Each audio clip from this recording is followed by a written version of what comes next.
पढ़ेंगे कक्षा 11वीं का अध्याय नकल बही, दैनिक पंजी या जर्नल। जर्नल जो होता है नकल बही, व्यापारी द्वारा दिन प्रतिदिन के व्यवहारों को जिस पुस्तक में लिखा जाता है उसे हम नकल बही कहते हैं। लेकिन नकल बही जानने से पहले हमें ये जानना आवश्यक है स्मरण पुस्तिका क्या होती है। स्मरण पुस्तिका जो एक रफ कागज़ की, सादे कागज़ की बनी होती है, व्यापारी द्वारा प्रतिदिन होने वाले व्यवहारों को इस पुस्तिका में लिखा जाता है। व्यापार में दिन प्रतिदिन इतने ज़्यादा व्यवहार होते हैं कि उसे डायरेक्ट नकल बही में, सीधे नकल बही में प्रविष्टि नहीं कर सकते। तो इसके लिए व्यापारी द्वारा एक स्मरण पुस्तिका रख ली जाती है जिसमें तुरंत जैसे ही व्यवहार होता है उसका लेखा कर दिया जाता है, जिससे कोई भूल चूक ना हो जाए। और फिर इस स्मरण पुस्तिका की सहायता से नकल बही में लेखा किया जाता है। तो नकल बही वह पुस्तक होती है जिसमें कि तिथिवार क्रमबद्ध तरीके से दोहरा लेखा प्रणाली के सिद्धांतों का पालन करते हुए लेखा किया जाता है। इसमें एक पक्ष नाम होता है और दूसरा पक्ष जमा होता है।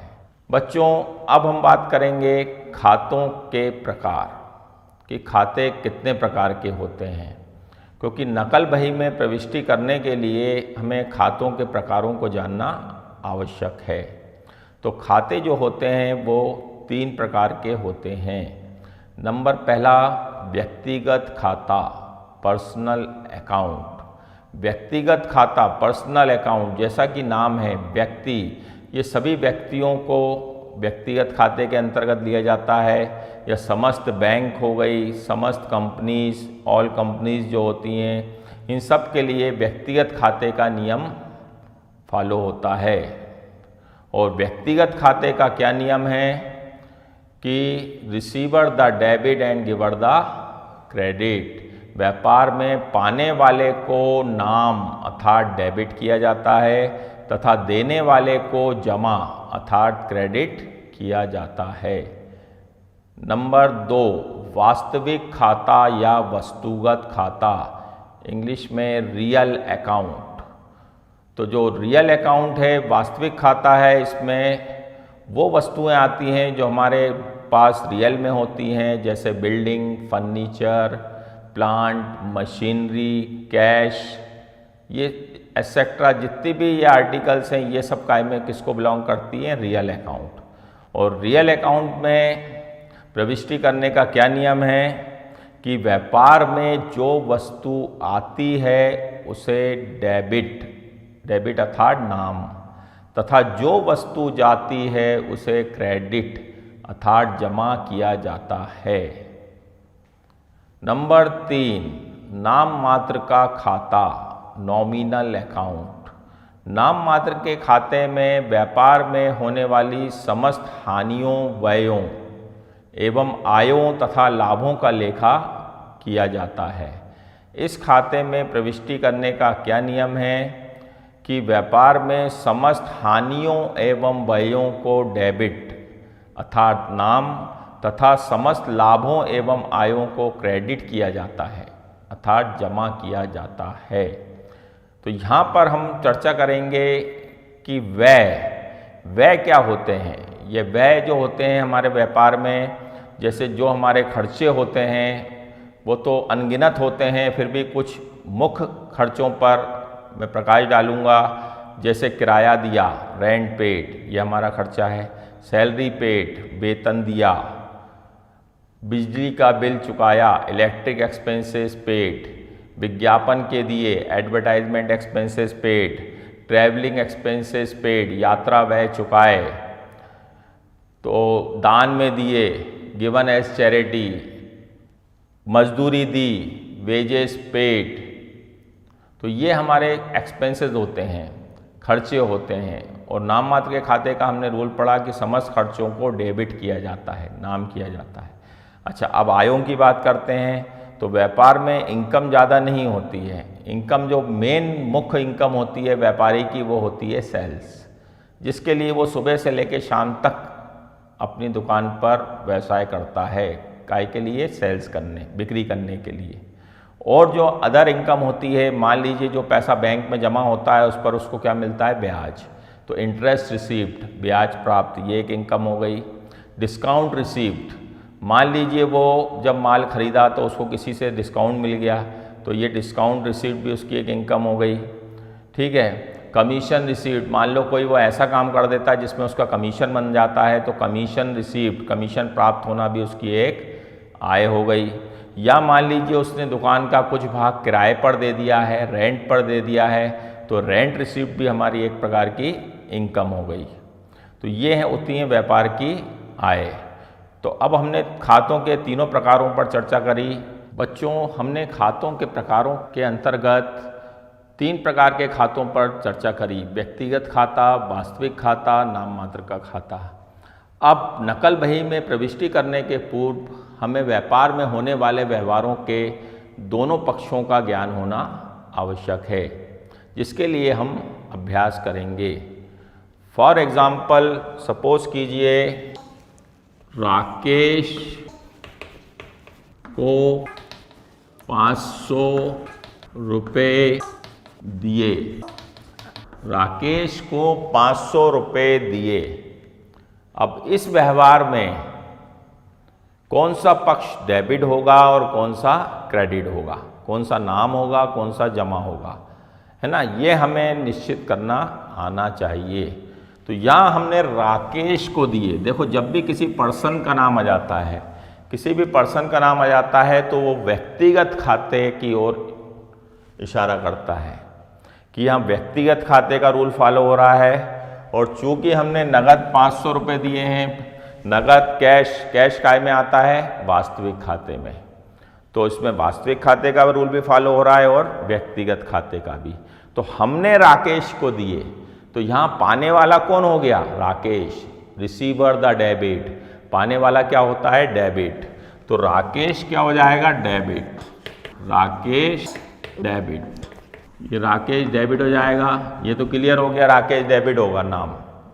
अब क्रेडिट कौन होगा, व्हाट गोज आउट, हमारे पास से क्या जा रही है, रोकड़, कैश, तो कैश जब जाती है तो उसे क्या किया जाता है, क्रेडिट। अभी मैंने रूल बताया था थोड़ी देर पहले कि व्यापार में जो वस्तु आती है उसे डेबिट और जो जाती है उसे क्रेडिट किया जाता है। तो यहाँ कैश जा रही है तो कैश को क्या करेंगे, क्रेडिट। ठीक है, तो ये हमें डिसाइड करना पहले आना चाहिए। अब एक अभ्यास करके हम ये डिसाइड करते हैं। जैसे सेकंड एग्जांपल मैंने लिया, फर्नीचर खरीदा, फर्नीचर खरीदा 1000 रुपये, 1000 रुपये फर्नीचर खरीदा। अब यहाँ पर क्या आ रहा है और क्या जा रहा है, तो व्यापार में जो वस्तु आती है उसे डेबिट करते हैं। कौन सी वस्तु आ रही है, फर्नीचर, तो फर्नीचर क्या हो जाएगा, डेबिट, और जो वस्तु जाती है उसे क्रेडिट करते हैं। क्या जा रहा है, कैश, तो कैश क्या हो जाएगा, क्रेडिट।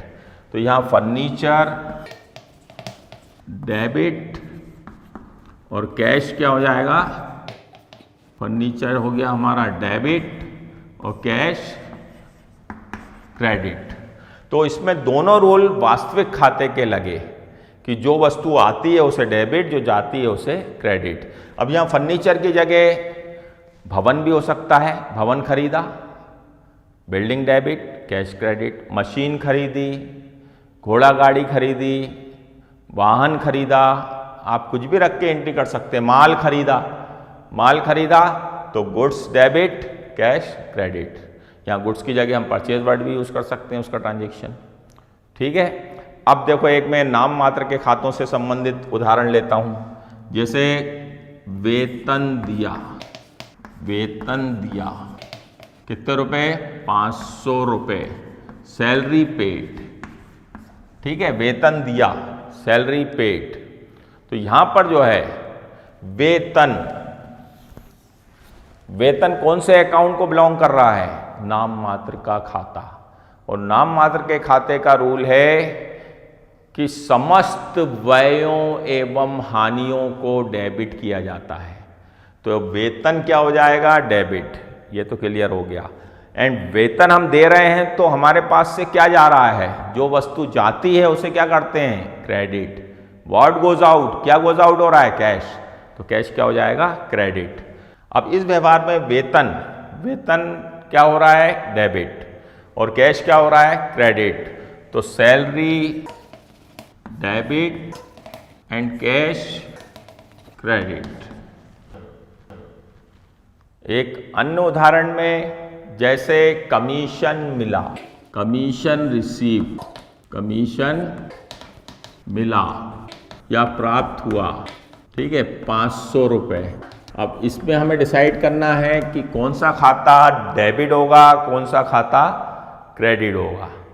तो कमीशन मिला, मिल रहा है मतलब हमारी आय है, और आय कौन से अकाउंट में आती है, नाम मात्र के खाते में, कि व्यापार में समस्त आयों को क्रेडिट किया जाता है। तो कमीशन क्या होगा, क्रेडिट, ये तो श्योर हो गया। अब कमीशन हमारे पास आ रहा है, कमीशन हमारे पास आ रहा है मतलब काय में आता है कमीशन, कमीशन की गणना काय में की जाती है, रोकड़ में, तो इसका मतलब रोकड़ आ रही है, ठीक है। और रोकड़ कौन से अकाउंट को बिलोंग करती है, वास्तविक खाता। और वास्तविक खाते का रूल क्या है, व्यापार में जो वस्तु आती है उसे डेबिट, जो वस्तु आती है उसे डेबिट किया जाता है। तो यहाँ पर कैश आ रही है, कैश आ रही है तो कैश क्या हो जाएगी, डेबिट, और कमीशन हमारी इनकम है तो कमीशन क्या हो जाएगा, क्रेडिट। तो कैश डेबिट, कमीशन क्रेडिट। एक अन्य एग्जाम्पल अपन लेते हैं, माल बेचा, माल बेचा, ठीक है, 1000 रुपये। तो माल बेचा, ठीक है, माल बेचेंगे हम, यदि आप व्यापारी बन के सोचिए कि आप दुकान में बैठे हैं, आप कोई सामान बेचेंगे तो आपके पास क्या आएगा, रोकड़, कैश। तो रोकड़ आ रही है तो कैश अकाउंट डेबिट, कैश तो डेबिट होगा, ये कंफर्म हो गया। और बेचा, सेल्स, सेल्स हमारी क्या है, इनकम है, सेल्स हमारी क्या है, इनकम। तो ऑल इनकम्स आर क्रेडिट, समस्त आयों को क्या किया जाता है, क्रेडिट। तो यहाँ पर कैश क्या हो जाएगा, debit and sales credit, sales credit. Cheque से सभी बच्चे परिचित हैं, चेक भुगतान का एक माध्यम होता है।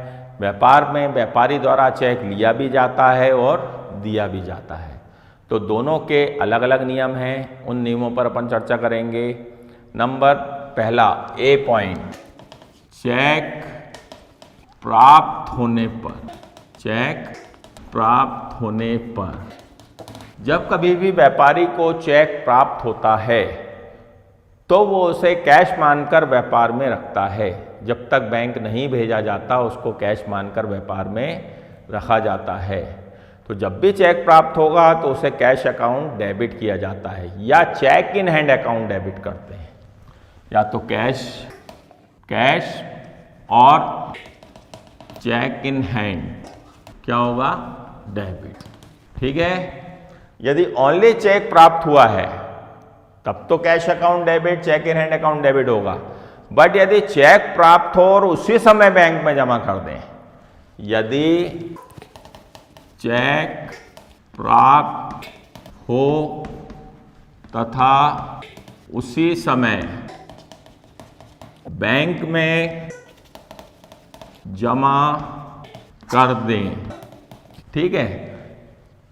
Cheque received but same day deposited into bank, या immediately deposited into bank, cheque प्राप्त हुआ और उसी समय बैंक में जमा कर दिया, ठीक है। तो अब पाने वाला कौन हो गया, बैंक, क्योंकि बैंक भी एक पर्सन की तरह वर्क करता है तो व्यक्तिगत खाते का रूल फॉलो होगा। तो पाने वाला कौन हो गया, बैंक। तो यहां पर अब कैश डेबिट नहीं होगा, क्या डेबिट होगा, बैंक डेबिट होगा। किसको डेबिट करेंगे हम, बैंक को, ओके। यदि ओनली चेक रिसीव्ड हुआ है तो कैश अकाउंट डेबिट होगा, कैश डेबिट होगा। बट यदि मान लो cheque received and same day deposited into bank, cheque प्राप्त हुआ और उसी दिन बैंक में जमा कर दिया तो बैंक अकाउंट डेबिट हो जाएगा, बैंक डेबिट हो जाएगा। तो ये तो प्राप्त होने पर दो कंडीशन बनती है, ठीक है। अब हम बात करते हैं चेक देने पर। चेक देने पर, चेक हम जब भी किसी व्यक्ति को, किसी फर्म को, किसी संस्था को देंगे या किसी व्यय का भुगतान करेंगे, तो जब भी हम किसी को चेक देते हैं तो वो पेमेंट कहाँ से होता है? बैंक से। भाई हम तो एक पेपर दे रहे हैं उसको, चेक, बट वो पेमेंट कहाँ से होगा? हमारी बैंक से। तो इसलिए चेक देने पर बैंक अकाउंट क्रेडिट होगा, बैंक क्रेडिट होगा। क्रेडिट कौन होगा? बैंक। क्यों हो रहा है बैंक क्रेडिट? ये बैंक क्रेडिट क्यों हो रहा है? क्योंकि बैंक गिवर, व्यापार में पाने वाला डेबिट होता है, देने वाला क्रेडिट होता है। हमने व्यक्तिगत खाते का रूल बताया था थोड़ी देर पहले। तो यहाँ देने वाला कौन है? बैंक। पैसा कहाँ से जा रहा है? बैंक से। इसलिए बैंक क्या हो रहा है? क्रेडिट। तो ये चेक से संबंधित मैंने आपको दोनों बातें बताई, प्राप्त होने पर क्या नियम लगेंगे और देने पर क्या नियम लगेगा। बच्चों, अब हम नकल बही से संबंधित आंकिक प्रश्नों पर चर्चा करेंगे। सुनील ने 10,000 रुपये नगद लगाकर व्यापार प्रारंभ किया। एंट्री नंबर 1, प्रथम व्यवहार है, सुनील ने 10,000 रुपये नगद लगाकर व्यापार आरंभ किया। नंबर 2, माल खरीदा 1,000 रुपये। नंबर 3, राम को दिए, पेड टू राम ₹500, 500 रुपये। नंबर 4, वेतन दिया, सैलरी पेड ₹600, 600 रुपये। नंबर 5, कमीशन मिला, कमीशन रिसीव्ड 800 रुपये।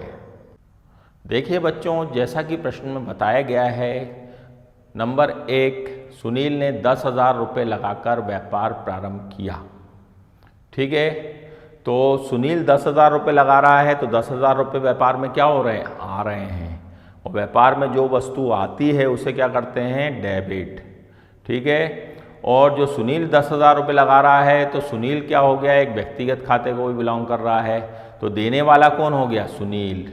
ठीक है, तो इसकी एंट्री क्या हो जाएगी?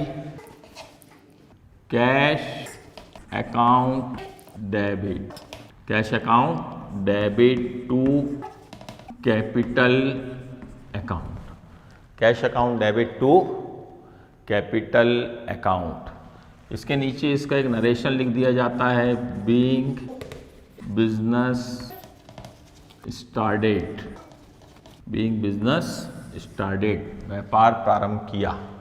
और लेज़र फॉलियो नंबर, लेज़र का पेज नंबर आता है, ठीक है, जो कि रियल लाइफ में यूज़ होता है। जब रियल लाइफ में बनाते हैं तो लेज़र का पेज नंबर जर्नल में आता है और जर्नल का पेज नंबर लेज़र में लिखा जाता है। डेबिट और क्रेडिट जो मैं अभी डिसाइड करना आपको सिखा रहा था। तो कितने रुपए से व्यापार प्रारंभ किया है? 10,000। तो ये 10,000 रुपये कैश में आ गए, डेबिट, और ये 10,000 हो गए क्रेडिट। ठीक है, क्रेडिट को अपन क्रेडिट नहीं लिखते, टू का मतलब ही क्रेडिट हो जाता है से।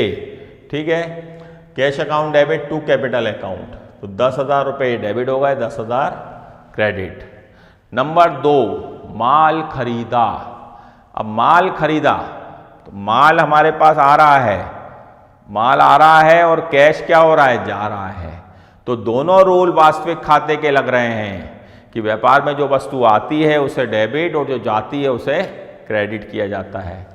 तो यहाँ पर माल खरीदा, माल आ रहा है और रोकड़ जा रही है, तो हम क्या लिख सकते हैं? Goods account debit. गुड्स की जगह हम यहाँ परचेज वर्ड भी यूज कर सकते हैं, परचेज अकाउंट डेबिट। ठीक है, गुड्स अकाउंट डेबिट या purchase account debit to cash account. What goes out, हमारे पास से क्या जा रही है? कैश। यहाँ नरेशन जो ट्रांजेक्शन होता है वही नरेशन बन जाता है, being goods purchase, goods purchase. ठीक है, बीइंग गुड्स परचेज। कितने रुपए का गुड्स खरीदा है हमने? 1,000, 1,000। ये 1,000 डेबिट में आ गए, 1,000 क्रेडिट में आ गए। नंबर 3, ठीक है, नंबर 3 एंट्री जैसा कि आपको दी गई है, राम को दिए, पेड टू राम, राम को दिए। तो राम किसी भी व्यक्ति का नाम आ जाए मतलब व्यक्तिगत खाते का रूल फॉलो होगा। यहाँ पाने वाला कौन हो गया? राम। पाने वाला कौन हो गया? राम। तो राम तो डेबिट होगा, पाने वाले को डेबिट करते हैं। और हमारे पास से क्या जा रहा है? कैश। तो कैश क्या होगा? क्रेडिट। तो एंट्री क्या बनेगी? Ram debit to cash account being paid to Ram. ठीक है, नाम क्या गया, अपन अकाउंट नहीं लगाते हैं या एस लगा के लगा सकते हैं। तो Ram debit to cash account. Ram को अपन ने कितने रुपए दिए हैं? 500। तो ये 500 रुपीज़ आ गया डेबिट और 500 रुपीज़ आ गया क्रेडिट। अब एंट्री नंबर 4, ट्रांजेक्शन 4 दिया है वेतन दिया। वेतन दिया 600 रुपये। ठीक है, वेतन हमारा कौन से खाते को बिलोंग करता है? नाम मात्र के खाते। और नाम मात्र के खाते का रूल है समस्त व्ययों को डेबिट किया जाता है। तो वेतन डेबिट होगा, ये तो कन्फर्म हो गया। और जब हम वेतन देंगे तो हमारे पास से क्या जाएगा? रोकड़, कैश। तो कैश क्या होगा? क्रेडिट। तो एंट्री क्या बनेगी? Salary account debit to cash account being salary paid, being salary paid. ठीक है, तो 600 रुपीज़ सैलरी दी गई है। ये 600 रुपये डेबिट आ गए, 600 रुपये क्रेडिट आ गए। इसके बाद फिफ्थ ट्रांजेक्शन जैसा कि दिया गया है, कमीशन मिला, कमीशन रिसीव्ड। कमीशन रिसीव्ड हुआ है 800 रुपये। तो कमीशन प्राप्त हो रहा है, मतलब हमारी क्या इनकम है। ठीक है, तो इनकम है तो व्यापार में जो वस्तु आती है उसे डेबिट करते हैं। तो रोकड़ आ रही है तो कैश तो डेबिट होगा, बट कमीशन हमारी क्या इनकम है। तो नाम मात्र के खाते का रूल है कि समस्त आयों को क्रेडिट किया जाता है। तो कमीशन क्या हो जाएगा? क्रेडिट। तो यहाँ एंट्री क्या हो जाएगी? Cash account debit to commission account being commission receive, being commission receive. कितने रुपए? 800। ये ठीक है। तो जब हमारे व्यवहार पूर्ण हो जाते हैं तो उसके बाद नीचे उनका टोटल लगा दिया जाता है, जिसे बोलते हैं टोटल ऑफ जर्नल। तो टोटल ऑफ जर्नल हम लगाएंगे,